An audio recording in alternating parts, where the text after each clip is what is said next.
Hello, brother.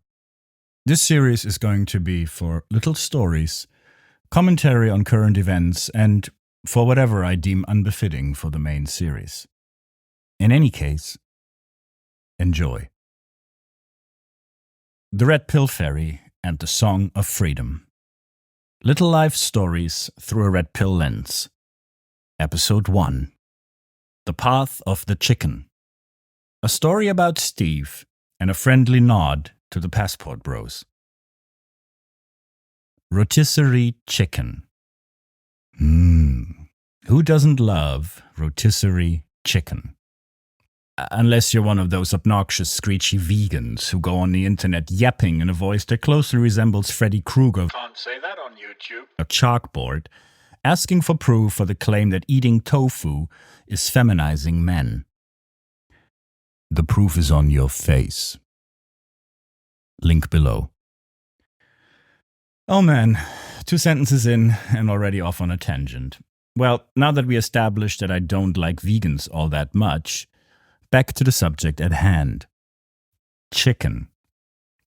I used to live in Berlin, Germany. I moved there in 2005 to a comparatively small district called Moabit.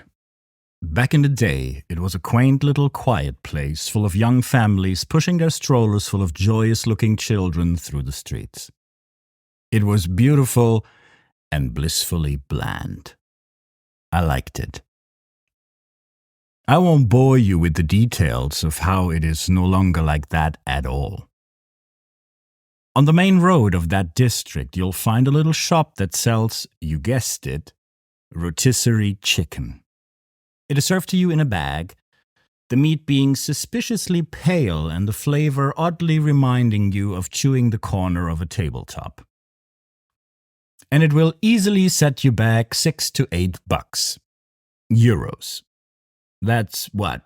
$8.50 US, $9.50 Canadian, and probably 24 Australian at this point. Inflation is a Term for sexually promiscuous female, generally considered derogative. And if you go there, why ever you might want to do that to yourself, you'll notice that the guy there who sells that rotisserie chicken is yet another iteration of the evil clerky man. The frown on his face makes him look like he has his resentment towards life permanently stapled to his cheeks, and the disapproving look you'll get, leaving no doubt in your mind that to him, you're not a welcomed customer, but another annoyance, distracting him from his only joy in life. Watching Intellectually insufficient excrement. on TikTok. I no longer live there. I have since moved on, and I now dwell on the other side of our godforsaken little space potato. And as I was sitting at one of those countless and cozy night markets they have here all over the place, as it seems that people on this side of the planet really come alive after nightfall, I was sitting there eating rotisserie chicken. Not grilled over butane, but charcoal, given to you in an actual takeout box with condiments and little cups for the condiments, so you can actually dip it, instead of having to smear the condiments on the tabletop with 90% of it being lost in the process. And they even give you cutlery. Not that anyone would need cutlery to eat rotisserie chicken. And it's all given to you with a smile. You know, one of these Asian smiles. Those ear-to-ear smiles. If you come here and those smiles don't touch you, you probably forgot to pack your soul when you packed your toothbrush, your MacBook, and your Erection-retaining pharmaceuticals. before coming here. And the whole experience is gonna set you back €2.50. Euros, that is. As I was sitting there eating said rotisserie chicken at that flimsy little folding table, it probably equally as unstable as the average Western female, I was handed a printed advertisement, or to use a more modern term, a flyer, to a 1-year anniversary party at a local dispensary. I'm not going to tell you what they dispense with. I'm pretty sure you figured that one out with the guy who handed me the flyer being the one who's DJing at that event that night. I felt right at home. Because in Berlin, having people who work as a DJ approaching you to hand you poorly designed flyers printed on a home printer to advertise some odd underground event that is taking place that night is something I experienced countless times before. I was hooked immediately. His cute and invigorated little song and dance by which he conveyed his arguments to why he believes that I, and particularly I, should really attend this event really sparked my curiosity to hear this guy's story. I felt oddly obliged. Well, and it said free this, free that, and free the other on the flyer. And even though I personally don't really care too much for electronic music and my party days having long since passed, I attended. And as I was sitting there watching the guys around me gradually be swept up and carried away to dance around the oak and the ash with a different type of fairies, I was chatted up by a this time not so unkempt stranger who told me his story. For the sake of privacy, let's call him Steve. Steve is a U.S. Army veteran born in '59 who spent part of the 70s and his 20s in Germany, watching it rise and fall from a prosperous land for artisans and people who love freedom, just as I was told was the case in California back in the day, to watch it all go to hell and degenerate into what we can all see on the news today. At the age of 62, and I am now paraphrasing what he said, he took off that ankle monitor that is American materialism, closed the curtain and said, "Keep sending me those retirement checks, but don't pester me with a single word about what intellectually insufficient excrement you came up with that day or any other. I am out." You should have seen the joy he displayed as he told his story.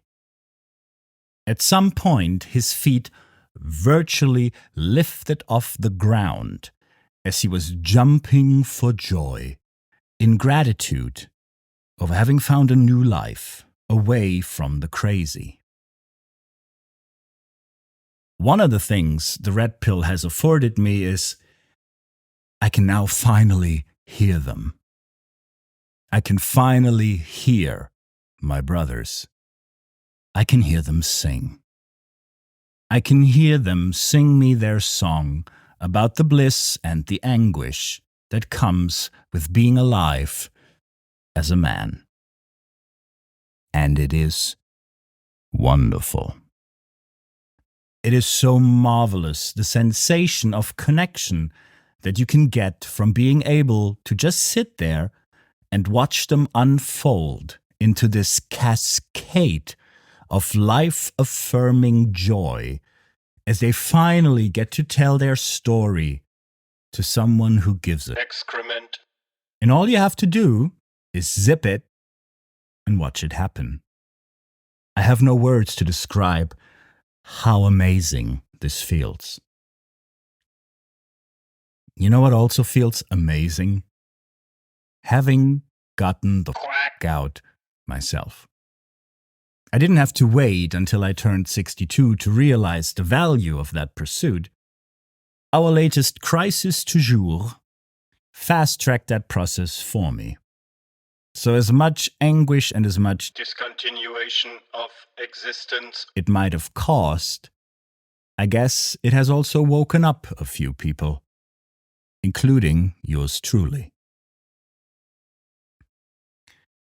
And even though I can't go the comparatively more easy route of coming and staying here as a retiree, the angst and uncertainty I feel in trying to abide by the rules and live up to the expectations and requirements to stay here legally are a minor inconvenience compared to the existential dread I felt every time the female staff in my gym back in definite Germany barged into the men's changing room without due cause, forcing me to wonder if that day shall be the day a false accusation will fast-track the discontinuation of my life as a free man. Or, depending on how tall the tale she might concoct, the discontinuation of my life altogether. I try not to Term for sexually promiscuous female, generally considered derogative. about that part too much, because as someone who comes from a place with no culture, no social cohesion, and no borders, I understand and appreciate the virtue of having all these rules in place. Even though being on the receiving end of them doesn't always make me jump for joy. What's my point? Well, glad you ask. My point is, the day will come where you will walk the path of the chicken. Or, all metaphors and highfalutin lingo aside, to put it most bluntly, one day you will Cease to exist. And it is your responsibility that your song, which tells the story of what happened on your path between birth and skewer, makes you want to jump for joy. One of my mates on the XY crew once told me something that stuck with me and hopefully will continue to stick with me until it's my turn to walk the path of the chicken.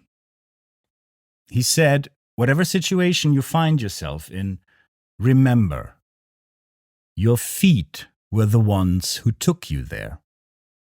And if you find yourself in a Excremental. situation, look at them. Look at your feet. And if they're not moving, preferably towards the exit, don't complain. If you hadn't noticed, to me, the red pill is a lot more than just giving up on women and societal expectations. A lot more. I understand perfectly well that in its very essence, the passport bros are about leaving the West to find a more traditional, less obnoxious, less unhinged, and less insufferable wife than they would have to put up with had they continued to traverse the rotten cesspool that is modern dating in the West. And though I didn't come here for a wife, I still consider myself a passport bro in my own way. So, brother, next time you find yourself dying inside as you watch yourself shuffling over $8 for a piece of chicken that tastes like particle board, next time you come out the gym shower and bump into the queen of cellulite as she flashes her Primary female reproductive organ, heavily constrained by an insufficient amount of spandex. in a place that used to be the last bastille of safety for men, next time you find yourself in a Excremental. situation, maybe it's time. Time to take off that ankle monitor. Time to close the curtain. Time to look at your feet and start walking. Thanks for listening. If you want to sing your song of bliss and anguish to guys who give it, Excrement. join us at XY Crew. Link below. If you like this content, please leave a like, the most important metric employed by YouTube. Subscribe and maybe leave a comment. Won't cost a thing. If you wish to support me further, please check out my Subscribestar page. See you next time. Rotisserie chicken.